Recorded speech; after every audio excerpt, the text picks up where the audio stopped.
All right, guys, thanks for coming out. The next installment of the MI Conversation series. So help me welcome to the stage our host for the night, Mr. Native Wayne Jobson, and our guest, Mr. Nick Hexum.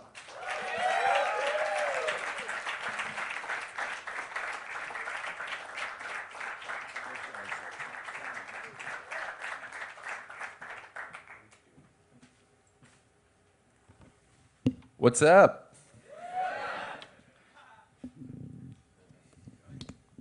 Welcome to the Musicians Institute Conversation Series with Native Wayne, and we're honored today to have with us wicked musician, singer, songwriter, producer from 311. Let's hear it for Nick Hexum.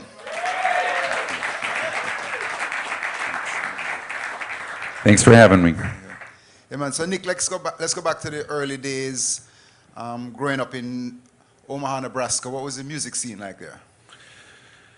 You know, growing up in Omaha, it was a little cooler than people would imagine. There was like a small punk rock scene and ska bands, and there was like one record store downtown where we would go and comb through all the vinyl and you know, get all the new music. But it's crazy to think how much easier it is to find out about new music now than it was back then. We were just, you know, trying to get any little crumb. But first band, you know, my musical history, I started playing piano when I was 5 years old, doing classical piano, and then when I was 12, I switched to guitar, and then I started having bands around 14. You know, I had to have my mom drive me over to someone's house for band practice, and just doing covers, you know, I guess. So in the mid-'80s, so we were playing like Police songs and whatever new wave at the time, and then in high school we had a band called the Eds with me and Tim Mahoney, and that's kind of definitely the longest musical relationship I've ever had is with him. And then right towards the end of high school, we hooked up with Chad Sexton, and that's when we started. That's kind of the birth of the 311 sound, where we got into combining, you know, funk and hip hop and punk rock energy, and you know, we loved everything, jazz, you name it, and definitely reggae music was always been a huge ingredient, and the rest is history. But you know, Omaha was cool, and it was a great place to hone our chops, because there was no preset music scene that was telling us, like, you know, this is the Omaha sound or whatever. We just kind of made it up as we went, and talking to other bands that tour a lot, and they'll tell you that Omaha crowds will give you a lot of energy back, and that was what we had. We were like this local band that was packing places, you know, playing every Monday night. We had this all ages show at a place called the Ranch Bowl, which was they had a bowling alley and like this entertainment center, and these crazy mosh pits that would go on at these all ages shows every Monday night. So it was a great launching pad for us, and you know, Omaha's a good place to be from. It's nice to visit, but I've been out here in Cali for about 20 years straight. Okay, man. And tell us about where did you come up with the name 311, and tell us about forming the band. Well, the band was called Unity in like '88 and '89. That was with me and Tim and Chad and a couple other guys, and then, you know, I was playing bass at the time, and I was like, I really just want to focus on singing, and me and Chad were out here in LA for about a year and a half, and things weren't really panning out for us at the time. We realized, you know, we have a lot of fans in Omaha. Let's go back there and kind of start over. And then Chad met Peanut and Essay when Chad went to school for a little bit, and so I was traveling around Europe and screwing around and, you know, just having fun, and I called Chad and said, you know, let's let's get the music going again. He's like, I got a great bass player here, and so you can just focus on singing. And we're performing a gig as the Fish Hippos, and I was like, I would love to come back and be in the band, but we got to change the name. I can't be in the Fish Hippos. And so Peanut said, well, I did a talent show under the name 311. And I was like, I love it. I don't know what it means. It's great. Let's be that. And then he was like, well, it's the police code for indecent exposure. And I was like, I still love it. That's great. Let's use it. So, there'd been for a long time we didn't explain how we got the name. We just let people come up with their many different stories, and some of the meanings that people put on them were ridiculous and stupid. So we came out like, this is the story. There was one of Peanut's friends was arrested for skinny dipping in a public pool, and was brought home to his mom in handcuffs and naked out to the front door, and then was given a ticket for indecent exposure, and the code for that crime was 311. So that was the real story behind the name. Wicked, man. And was it tough getting your start? Because I knew you recorded your first album, your first EP called Downstairs in Your Basement. Yep. Yeah, we recorded. Like, we'd have like one mic on the drums, and like the sounds that we got were actually pretty amazing. But there was just so much energy that we had back then. And then we saved up money from our local shows to record at like a good studio in Omaha. And then we were the first local band to actually record to CD. Like, that was a huge thing in 1990. Like, you guys put out a CD, and then we put out 3 records on our own, 2 of them to tape only, and 1 made it to CD. And then we were able to take the sales figures that we had. Like, I brought a chart to a label and said, here's Michael Jackson at number 2 and 311 at number 1. And we were basically, I don't think we were signed because they loved our music, but they could just see that we had something that people were really connecting with, and obviously we were selling stuff on our own. So, it was really definitely a grassroots thing. And so we moved out to Omaha. I mean, we moved from Omaha to Los Angeles in '92.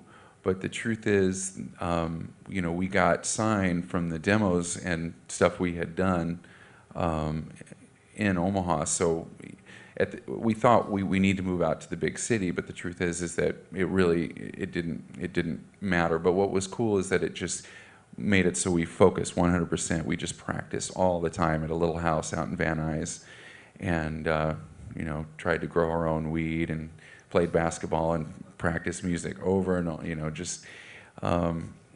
was a cool bonding experience. Like, we were going for it. But we got signed off stuff we had done in Omaha, and we went back to Omaha to have like a showcase concert so they could see us live, and because we didn't have any fans out here yet.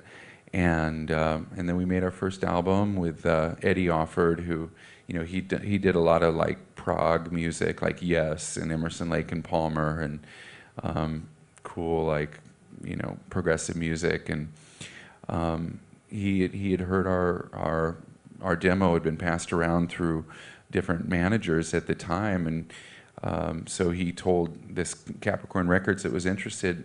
He said, I'd love to produce their debut album, and they were like, well, if Eddie's on board, and we can tell these guys are selling records on their own. So they gave us a shot and signed us, and it was kind of at that time it was like a southern rock label. Like, they had made their mark with like Allman Brothers and Dixie Dregs and stuff like that, and but they were affiliated with Warner Brothers, so we were like, well, it's a major label. This is our chance. Let's go for it. And the great thing about Capricorn Records is that they promised us 2 records up front, so it wasn't just like, throw it at the wall and see if it sticks. There was like a development plan, and they knew that we were going to make it through touring, and they gave like a long, steady, slow we wanted to make big videos and stuff like that at the time, but they were smart to say, you guys just go out and get in the van, and that's what we did, and just building it up one fan at a time.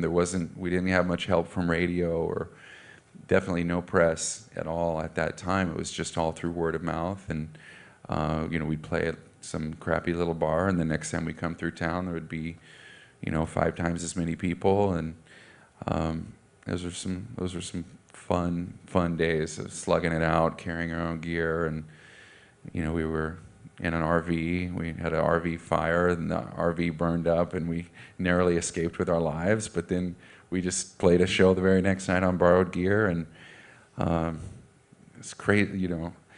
It's funny to think about. We had like an almanac, a road atlas that would have, all the, and just to think how we made it without GPS, and I was driving the RV, and Tim would be like, I don't know, go left, and we somehow we made it through. Wow. Yeah, man. So since then, it's been like 23 years and 10 albums, 1 live album. How do you account for the longevity? Well, a lot of it is we're just very blessed, and there's definitely an element of luck, but I think that we're really dedicated to our musicianship. We really focus on playing our instruments and working on our tones and our chops, and being well rehearsed when we play, and that we always put a lot of energy into our live shows. I mean, that's always been the thing for us, is a very cathartic release and really just exploding when we hit the stage. And I think that was something that set us apart early, and that's something that we keep doing, is just having it be just letting go, and always having high energy shows. But the thanks goes to our fans. We have amazing fans that have stayed with us for a long time, and we don't have to put a lot of pressure and worry about what our single does or whatever, because we know we've got a direct, long relationship with the fans. And but I think also there's just a gratitude that we know we've stumbled on a special chemistry with the 5 guys that we have, and that if you change any one of us, it would definitely not be the same. And so we stay grateful, and some bands start to take things for granted, and we actually talk a lot about, this is so cool that we have this as a day job. We keep focused on that gratitude, and that it keeps us going, and just work hard. Yeah, man. And like I was telling you earlier, I think that you guys should maybe go in the Guinness Book of Records. It's the only band who've been together for 23 years without changing one member. Tell us about the relationships in the band and how you managed to all stay friends after all that time. Yeah, like I said, it was just a lucky thing that we stumbled onto, and we knew we had something special early on, and I can tell that it's a good relationship, because I've wanted to strangle every one of the band members, and I've also felt like best friends with every one of the band members, and it just kind of like rotates. Sometimes you'll be like closer with one guy or another, but I've been seeing all the guys over the past few days at the studio. Everyone, even though this is like off time, everyone just kind of finds their way back to start working on their rig or their gear. And I've got a little studio set up upstairs where I'm just wood shedding my guitar and just practicing for hours each day. And so I'm there all the time, and Tim and Chad and Peanut are there. S.A.'s out in Ojai, so he doesn't show up as often, but we get along really well, and it's just a lucky chemistry that we have. Great, man. And talking about your guitar and your technique, like 30 years later, you're still getting guitar lessons. Do you think it's important for musicians to still keep getting lessons? And I know you practice many hours a day. Tell us about your lessons and how much you practice every day. Well, yeah, that's something that I kind of, I know there's a lot of MI students here. It's something that I wish I would have done earlier, is to really work on my technique. I think I was focusing more on being a singer and being a writer and just focusing more on the originality and the sort of like, you know, masterminding, like leading the band was like everything that I was doing all the time. And now I've just been really taking time to work on. So much of guitar playing is muscle development and a lot of repetition, and you know, working with a metronome, and also for me the attitude of remaining teachable. To you know, the way you're screwed in music is if you think you don't have anything to learn. So I've kind of worked with a few different guitar teachers over the past few years, and for me, the excitement of jamming with different people, and just really working on finding my perfect tone that most represents me. And that's been like, I love Gibson semi-hollow bodies, the 355, 335. I love to have a single coil pickup in the neck position, and like I'm finding, like I bought like 15 different overdrive pedals, and I've finally settled on the one that you know gets the tone that I love. It's the Analog Man King of Tone pedal. It's just super sweet, and kind of tried a bunch of different amps. Settled on Mesa Boogie is the one that is the most versatile, that can do everything that I want. And it's just, the great thing about music is it's just a never-ending journey. And like I said, that's as long as you don't think there's nothing for you to learn, there's always exciting new things to check out. And you know, I've been getting into going through my real book and learning jazz standards, because there's so many chords to know and stay fluid with. And you know, I've been a lot into funk lately, going back and discovering the meters, and I'd say John Scofield is my current favorite, of just this funky combination of jazz and kind of the funkier side of fusion. And you know, maybe a couple years ago when I talked to you, it was all about reggae music, or I was in a dubstep phase or whatever. Like that's the great thing, is that there's always new frontiers to check out, and that's what I'm into now. Great, man. And I guess all that dedication has shown in the success of almost 9 million albums, 8 top 10 albums, and it's like, as far as records, but then coming on to tours, your summer tour, the Unity Tour, is one of the most successful in the business, selling out like 10,000 to 18,000 seaters across the country. And I know you've had people like Ziggy Marley and the Roots and Sublime, the Wailers opening for you. Do you think it's that positivity and kind of unity that's kept the audiences coming? Yeah, you know, I think that's just something.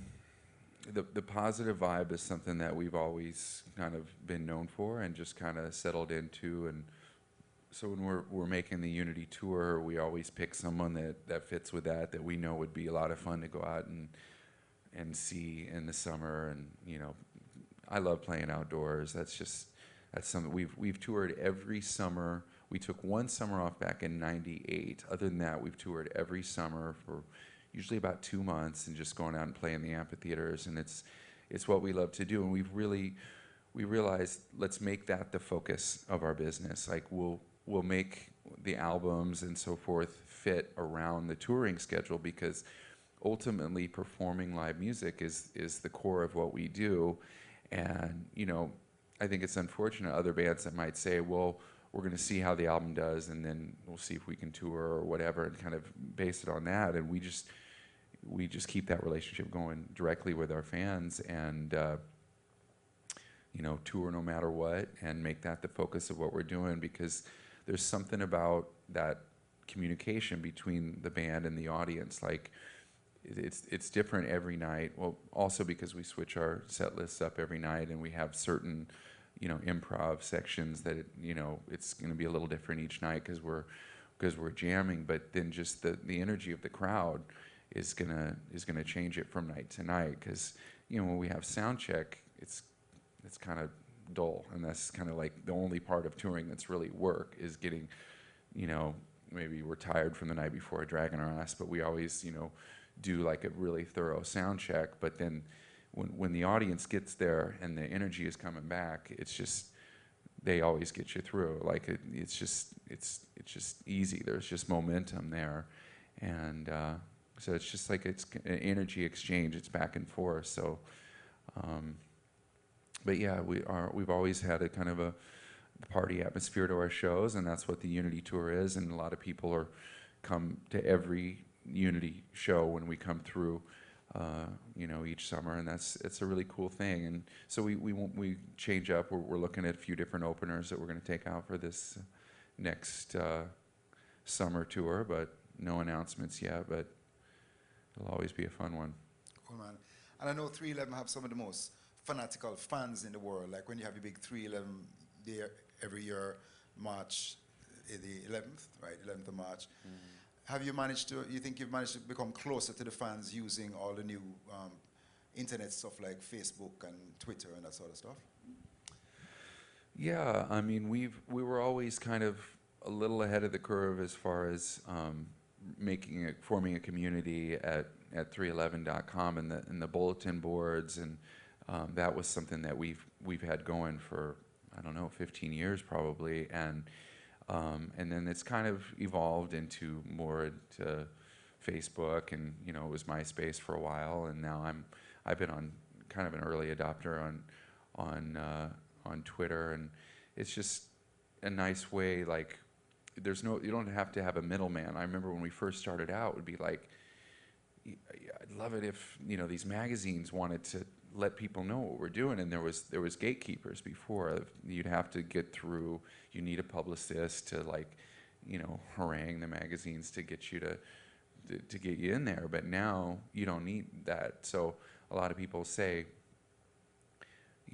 how has the internet changed things? And obviously piracy has hurt music sales quite a bit, but there's so many more positive effects through the democratization of culture, the fact that there's not these gatekeepers between you and your fans anymore, and you can build a one-to-one relationship and be more building a grassroots thing is definitely a positive thing overall. So for me, it's the easiest way to communicate, answer fans' questions and stuff is through Twitter, because if it's like email or it's way too long and but just like a little short little responses and stuff like that, I find it fun.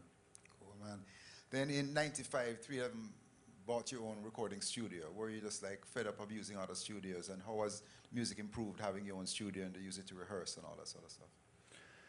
Yeah, we've always tried to reconsider the established way of doing things, and we realized, well, really good studios cost between $1,000 and $2,000 a day, and then when you're there, you feel this pressure because of the clock's ticking and everything's recoupable, and we realized, like, we can buy equipment and buy our own place and put that money into making a more relaxed environment, so rehearsals can turn into recording, and there's not that sort of that pressure.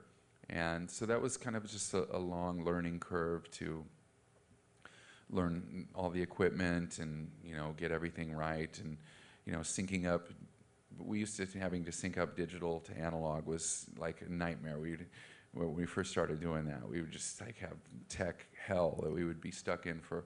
But now it's become really easy, and we were actually kind of long holdouts to the analog world. Like Bob Rock finally convinced us that we could make an analog sounding record digitally, but up until Uplifter, every record had been completely analog up to that time. But Bob kind of showed us that there's so much more convenience to it that we could do it digitally. But yeah, the Hive is the name of our studio, and it's kind of the center of everything that we do. It's where I was all day today, and that's a nice thing. Another nice thing about the technology is that there's no excuses. Whether it's making a movie, making an album, you can get it together to get the recording equipment to make a decent sounding thing. Before there was that like, I need to get a deal in order to do this, but now you can be responsible for making the art yourself, and so it's kind of putting more power into the hands of starting out musicians. Great, man. And 311 have worked with some great producers like Bob Rock, who did Metallica, and Hugh Padgham, who did The Police, and Saint, who did Tool. What have these different producers brought to the sound of 311? Well, first, the Eddie Offord experience was really great. That our first producer, and then working with Ron St. Germain on our third album. You know, one of our favorite bands of all times was Bad Brains, and you know, he had produced their two seminal albums, and so that was kind of a dream to work with him. And he taught us so much about tones, and you know, he was definitely like a real purist. We were kind of wanting to bring in more sort of digital stuff, but he was, you know, kept it pure for us. And then on sound system, working with Hugh Padgham, The Police and XTC was a big influence on me, and he had done a couple of their best albums, in my opinion, and so I had a lot to learn from Hugh Padgham. And then, but Bob Rock, you know, doing the past two albums with him has been just, he's a really nice person. He's so knowledgeable. Like you can just ask him, like, you know, best wah-wah pedal, and he'll just have like this long explanation, or, you know, tell me about Vox amps. Like, he just has such a wealth of information, and the only problem with that is that once he starts talking to you, you get this like long shopping list of stuff you need to go out and buy because he's telling you all about it. But yeah, he's a good guy, and we were talking about it earlier, and I was mentioning that Bob helped us learn how to communicate and kind of like learn tools from when he had worked with Metallica and had all those therapy sessions when he made that Some Kind of Monster album.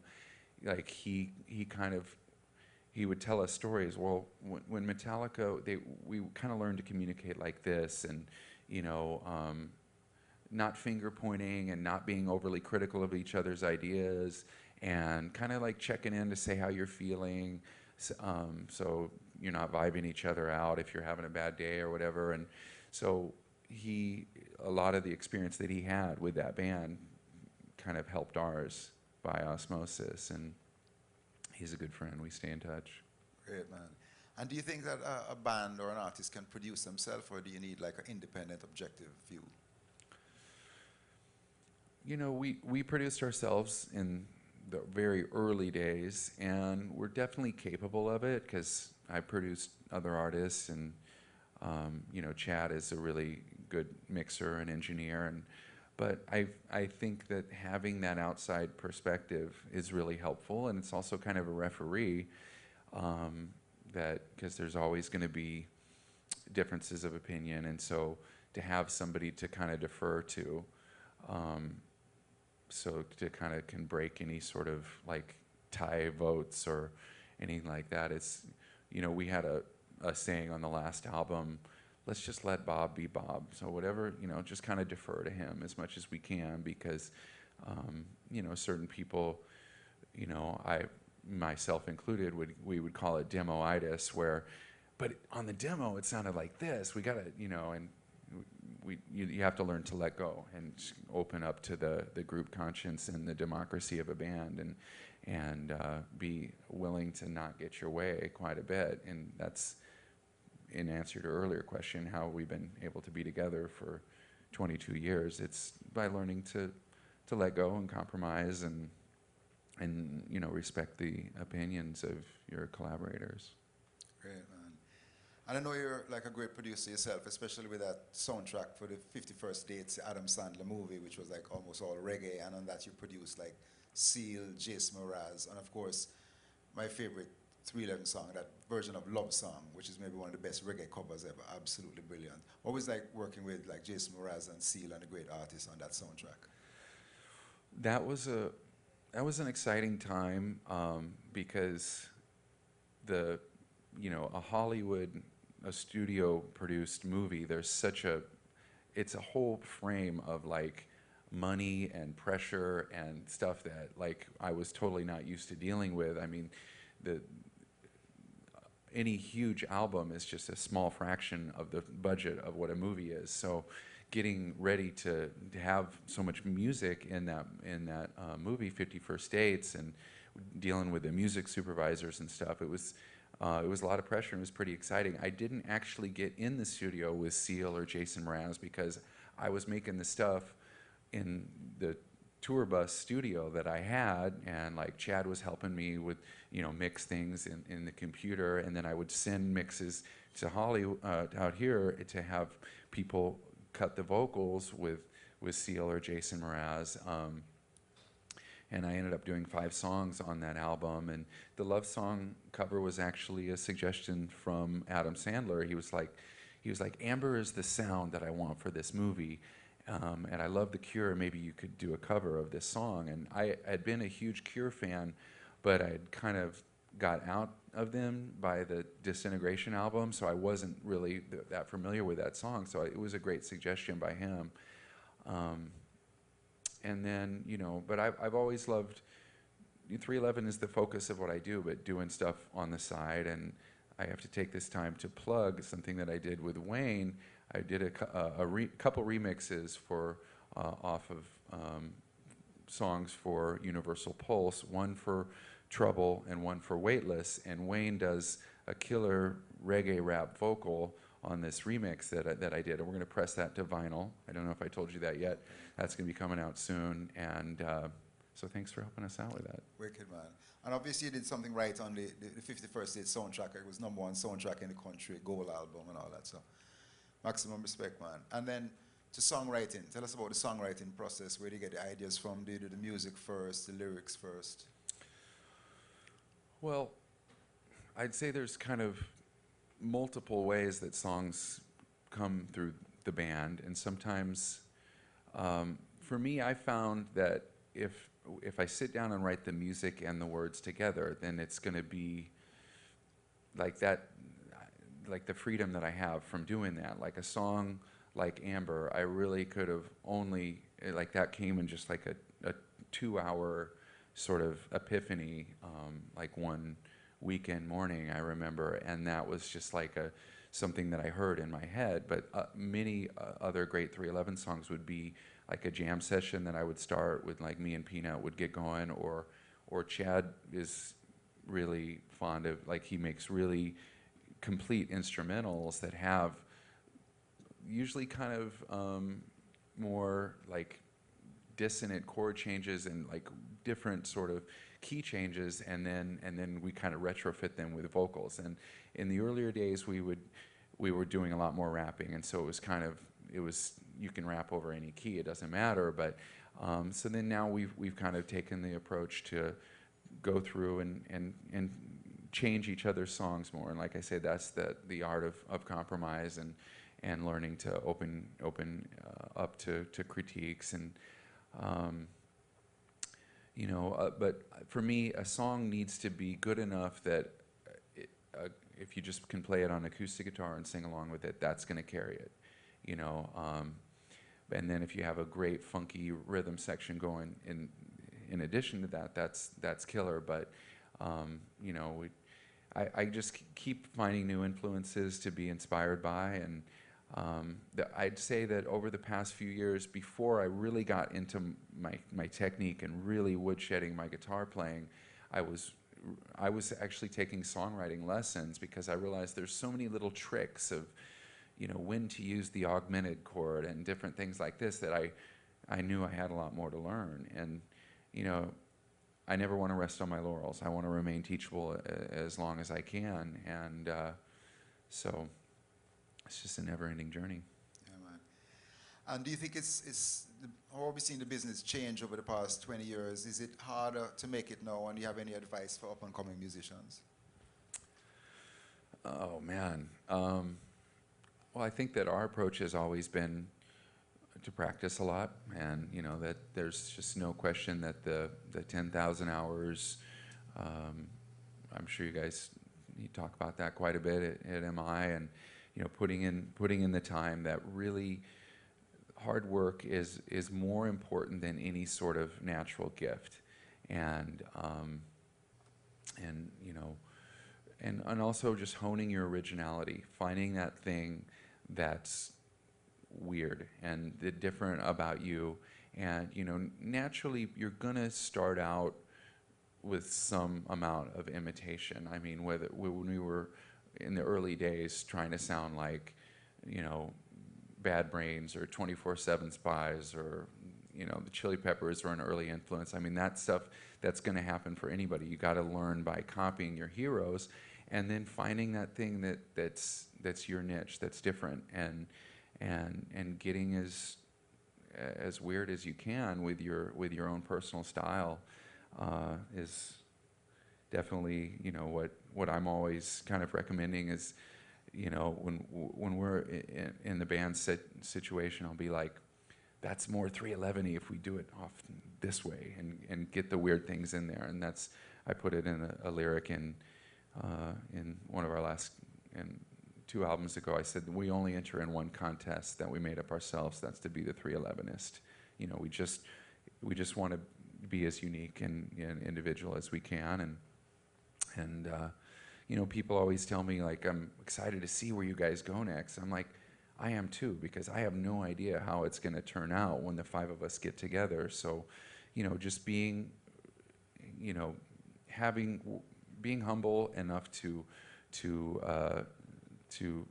take opinions from other people and collaborate, and not be a control freak is really the key to learning from other people and to keep expanding. Great, man. And tell us about the upcoming 311 Caribbean cruise. You're going to be going to a private island in the Bahamas? Yeah, well, first, like you mentioned, 311 Day is coming up on March 11th and 12th. It's our first time ever splitting it into 2 nights, and that's what we're in the midst of right now, is planning. You know, we always have a lot of special stuff for that, and that's kind of our chance to make a lot of our rock and roll dreams come true with this crazy expensive, like, production and stuff that, you know, we do for those shows. And it's always a really long show. It's kind of a marathon for us. And then the cruise, that was a new thing that we tried out last year, and we went down to Turks and Caicos and played like 3 shows on the boat, and we let the fans kind of vote for which songs they wanted to hear. And we're doing that again in May, and there's not a ton left, but there are still, both for 311 Day and the cruise. Like I said, it's in May, and it's going down to a private island, and we've got a lot of cool stuff planned for that too. So, I mean, so many people on the cruise. It's kind of just like a convention of like-minded people. I mean, that's what we love to kind of foster and is that it's not just, you're not just there to watch a band. It's a community. It's a happening. It's like a you know, an experience about the interaction with other fans and so forth. And so many people on the cruise were like, this is the most fun I've ever had, because you just, everywhere you go, like, hey, where you from? And there's just sort of a open positivity in, you know, the 311 Nation, we call it. And so we're excited for those events. And then, of course, we always do our summer tour. Great, man. I know there's a lot of people online sending in questions. We have some online questions. Yeah, we do. Bring it. So, Nick, first off, we got a ton of 311 fans online, so say what's up to them real quick. What's up, 311 fans? Thanks for the support. Thanks for tuning in. Cool. We So, love Nick, you. 2012, what are the plans for a new record, possibly? You were talking about you guys have been in the studio. You know, I think we haven't worked on anything yet, so it would be tough to say that it's definitely going to come out this year, but we're not going to wait as long as we have between some albums in the past. But you know, I think it is important to take a little bit of downtime, because if you go right back in, it might sound too similar. So we're kind of in this gestation period, and I want to make sure that we come out with something that blows people's minds enough. So we're kind of in this sort of everyone's off doing their own thing and regrouping phase. So, and you need to have that in order to grow. So we're not going to rush it, but definitely new music coming eventually. All right, very cool. And we got a follower wants to know any DVD release of Powwow coming out. I would like to see that happen. I will vote for it, I promise. Okay. All right, you touched a little bit on social media and how it's kind of changed your relationship with the fans. The whole band is into Twitter. Can you talk a little bit more about, like, do you get back to people when they hit you guys up? How's that affected the way you guys communicate with your fans, I guess?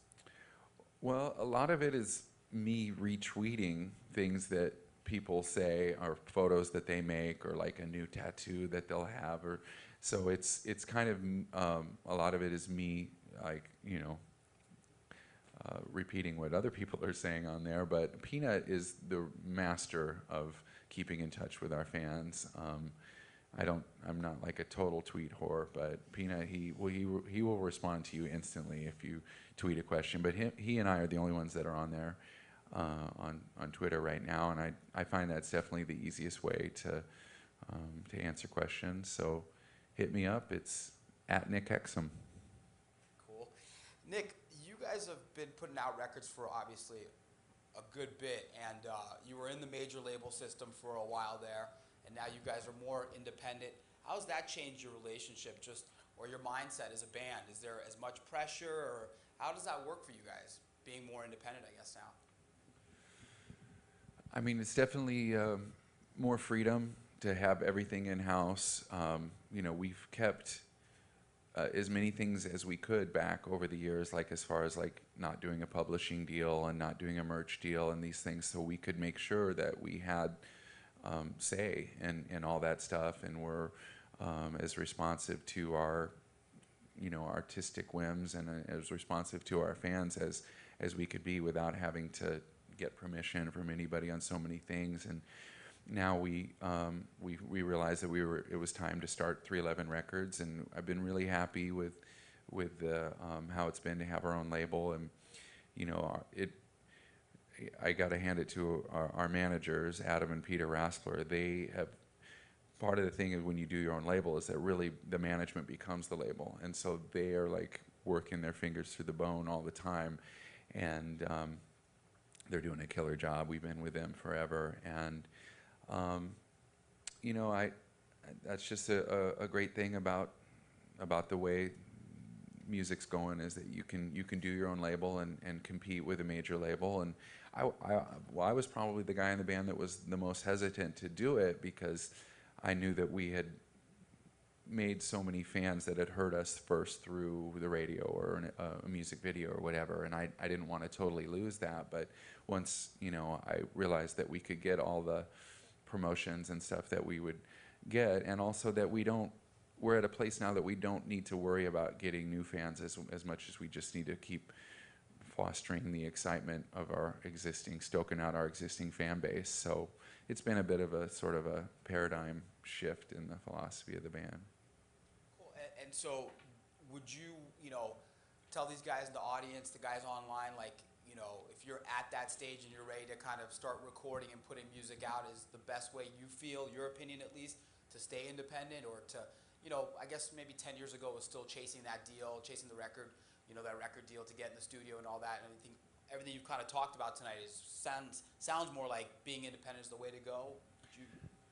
I mean, it's just to each individual. You know, I can't. Breaking a band is tough, but the thing is my definite advice is play shows. As long as you just get out and make exciting live shows, and then whether you have your own label or you sign a deal, I'm not sure which is the best way to go if I was starting out new right now. But I mean, the truth is that you don't need a deal. Like, that's the beautiful thing.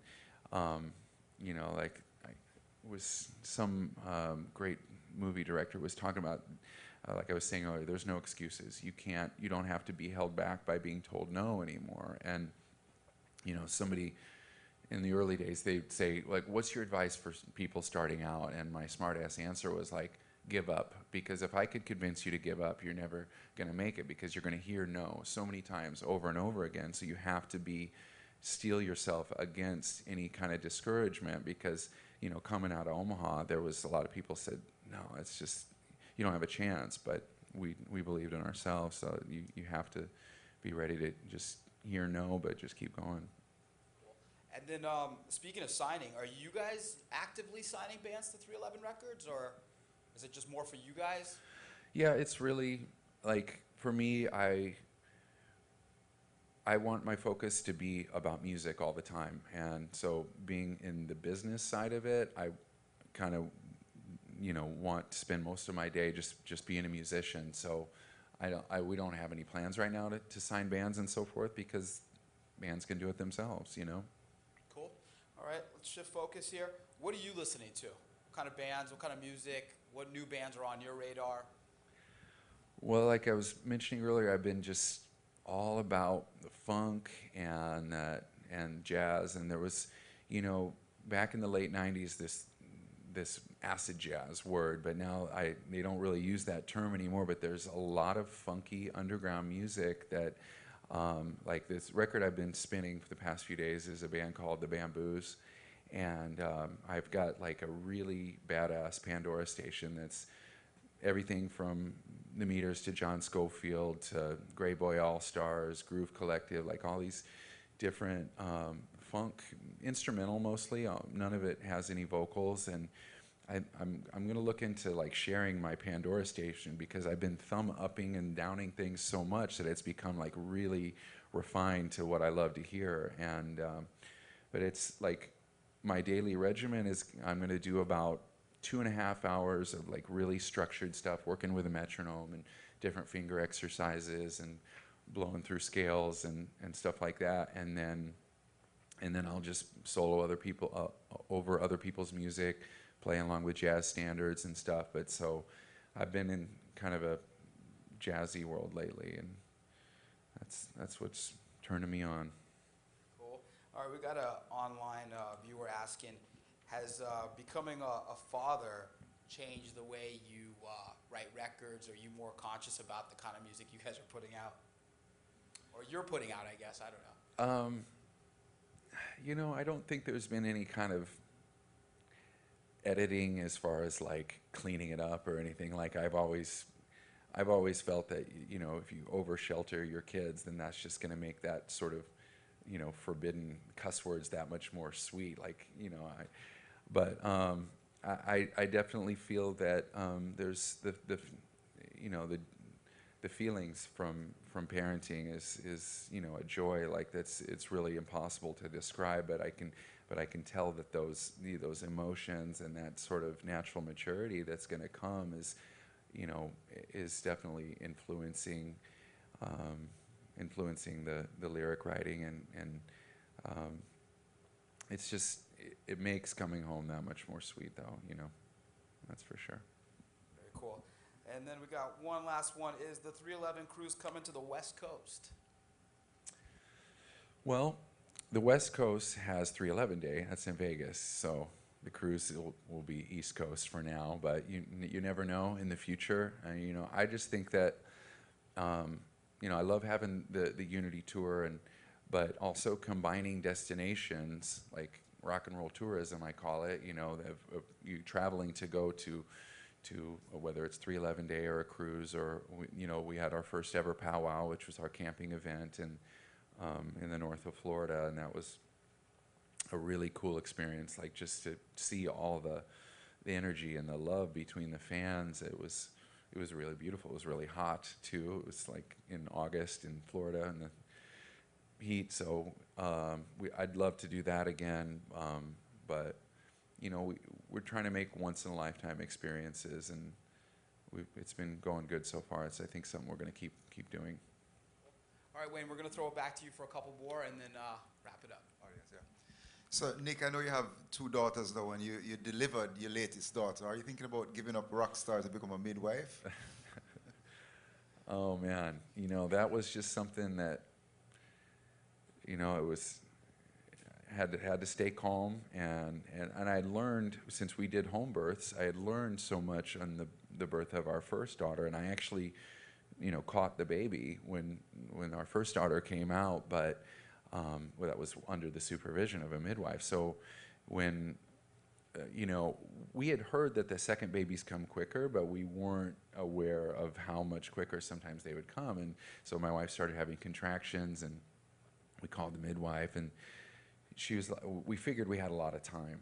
And so she was like, well, try and get some sleep, because it was like midnight when she first started having contractions. And then as soon as the sun started coming up, the contractions started coming really fast, and I called her. I was like, you need to get over here, but it just accelerated so quickly, and then all of a sudden I could see that the head was starting to come out, and then the next contraction, boom, the head just popped all the way out, and it was just me and my wife there, and Echo, our first daughter, woke up during that because she could hear all the yelling and carrying on, and so she walks in, and there's like a baby halfway out of mommy.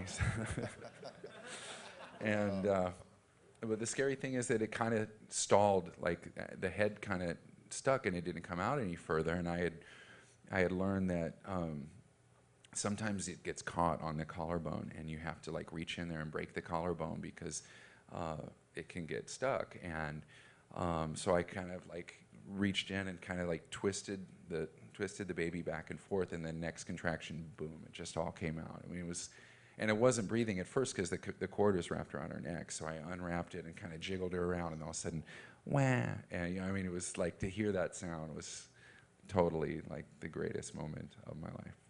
Amazing, man. Any questions from the audience? You got mics, guys, on the side, on both sides. Rock the mic. Hey, what's up, Nick? How you doing? Good. Been a fan since music. A buddy of mine turned me on to you guys back in '93. Seen you a bunch of times. I actually saw Incubus open for you guys at the Paramount Theater. But you've Thank always you. had like some esoteric knowledge flowing through some of your songs, some like universal wisdoms. And I was just kind of wondering, like, perhaps some of your favorite authors, and where have you gotten your inspiration for some of that? Oh man, I've always tried to stay somewhat spiritually fit, as well as musically and physically and everything. I think it's important to work on your spirit. And for me, Eckhart Tolle and The Power of Now, like the books that he wrote, really, which is, it's kind of a distilling of Buddhism and stuff like that. It really sort of just changed my whole point of view of trying to be as present and in the moment as you can, and learning to not believe your mind all the time and detach from your thoughts. That's, I guess, my recommended reading in that sort of realm. I think that's why you guys have always been on my playlist over the years, because of the positive vibe and stuff. I just want to thank you for all the great music you put out. Thank you very much. Thank you. How's it going, Nick? My name's Jacob. Hey, I just want to say a big fan. Ever since I was a little kid, hearing from my cousins or anybody, I've always stuck with you guys. I want to know. thank your cousin for me. I will. I want to know. Music's not an easy business in any way, whether it's family or any obstacle. I want to know, what was the biggest obstacle that you guys, either you personally or as a band, had to face? Well, I guess there was, it seemed like there was a lot of resistance to the band. Like, we've never been embraced by the industry. So, we've always had this sort of, this kind of rebellious, like, we're going to have to do it ourselves because no one's going to help us attitude. And, at different times it's been frustrating, like the fact that we couldn't get our albums reviewed or whatever, or if we did, it was like super dismissive or whatever. But, then we just realized that it's a quality problem, because we've got so many fans that we don't need that crap anymore. But there was definitely times when it was pretty frustrating, and when the music industry was so different before, that that's again why I have to go back to thanking the fans like you guys, because the only reason that, you know, MTV played us was because we were packing shows everywhere we went, and it was like you couldn't resist us any longer. So, you know, it was truly a grassroots movement, you know. So we always keep that in mind when, you know, thinking what do the fans want, because that's why we're here. Thanks. Thanks. Also, it'd be cool to jam with you guys one day. That's good. I'm in. Nick, hey, thanks Hi. for coming today. Very My cool. pleasure. My question is, how do you deal with the stress of being a public figure? You know, someone that everyone, all of us look up to. You know, some of us at least. How do you deal with that stress? I mean, I think that I just try and be as much not a public figure as possible. Like, we've always been a band that is known much more for what we do on stage rather than off stage, because, you know, when you start to get to be known for, you know, any sort of tabloid, any of that kind of stuff, it it totally can overshadow the music. So we've always just wanted to be as down to earth as possible and be known for our musicianship. And I don't know, like I live a really normal home life of, like, you know, cooking and going to the grocery store and, you know, doing stuff for myself and raising. I'm very, very, you know, active, involved parent, and I think it's a bit of a gear shift for me to get ready to do something like this, because I've been so used to just being, like, you know, practicing guitar and being a dad and not. So I was a little nervous coming out here at first, but you know, I'd say don't get into don't believe your own press. Don't get into any sort of creating some sort of myth that can't be sustained, because people are going to get sick of that, you know. But you know, you look at someone like John Scofield. He's made like 50 albums because he keeps it about the music. And you know, I just had a chance to go see him a few weeks ago when he was in town, and that's the kind of artist that I look up to. Or someone like you know, Paul Simon. He's been going through so many different musical phases. He'll become inspired by, you know, this new region of the world and their music, and just keeping it about the musical journey rather than any sort of the trappings that come along with success, I guess. What's up, man? Hey. I was wondering how you personally deal with, like, feeling burnout, or even as a band, like, how do you guys deal with writer's block, or, you know, you got something in mind that, like, you're really adamant about, but it's not working out, or, you know what I mean? Yeah, well, I mean, songwriting, just like any other, you know, like a musical instrument, is something that you have to exercise often. And I found that, you know, I need to make writing dates for myself where I'm going to, you know, clear away everything and write. I mean, sometimes the songs will just push their way through your consciousness, and you'll have to write them down. And, you know, but some those are some of the best songs, but other of the real, like, songs that people really connect with come from, like, you know, really difficult writing sessions where you're just like, and you're, you know, with a blank paper and it's just staring at you. And you know, a writer writes always, and that's something that but I also do take time. Like, I have not written a song in a while, but when I get into the mode, I will sometimes start a song every single day, even if half of them are crap and I'm going to throw them away. But you know, I think that what I've learned is that quantity begets quality. So you can't expect to write 5 great songs. You have to write 50 songs, and 45 of them be so-so, and out of that, 5 will be really good. So, you know, it's definitely just keeping the pen moving. And, you know, I that's when, I guess, the spirituality comes in, where I just, like, my job is to just move the pen, and then whether the quality of the music or something is just going to come through, you know, from some other energy, come from the universe, and I'll just otherwise you put too much pressure on yourself, and that's when writer's block comes in. Is when you're like, me, I've got to. No, all I got to do is move the pen, and there's going to be some good stuff that's going to come out of that if I keep doing that. Hi, I was wondering, what's the most meaningful song you've written? I think that I don't know if it's the most, but like the song "Beyond the Gray Sky" is a really heartfelt song for me because it was written after the passing of my friend, a guy who took his own life, and it's kind of a summary of our kind of fight to keep a positive attitude and seeing beyond the gray sky, seeing beyond the clouds, and it was just a very emotionally cathartic thing for me, and it's a kind of a special thing when we play it live. So that one comes to mind. First of all, I'd like to say thank you. You and 311 are pretty much one of the main reasons why I'm out here.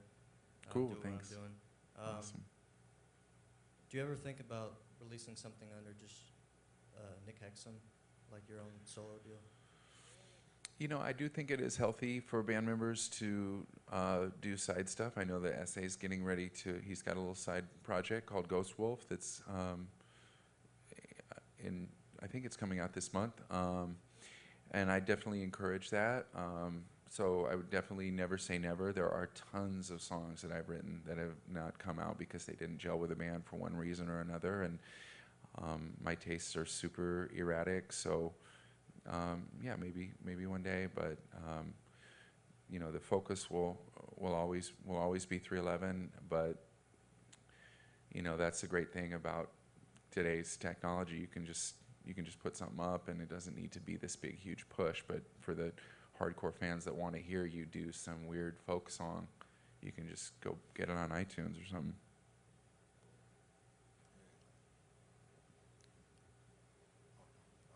Hey Nick, How you doing? what's your favorite movie and why? Let's see. I suppose if I'm going to give the cool answer, it'd be like Taxi Driver, something like that.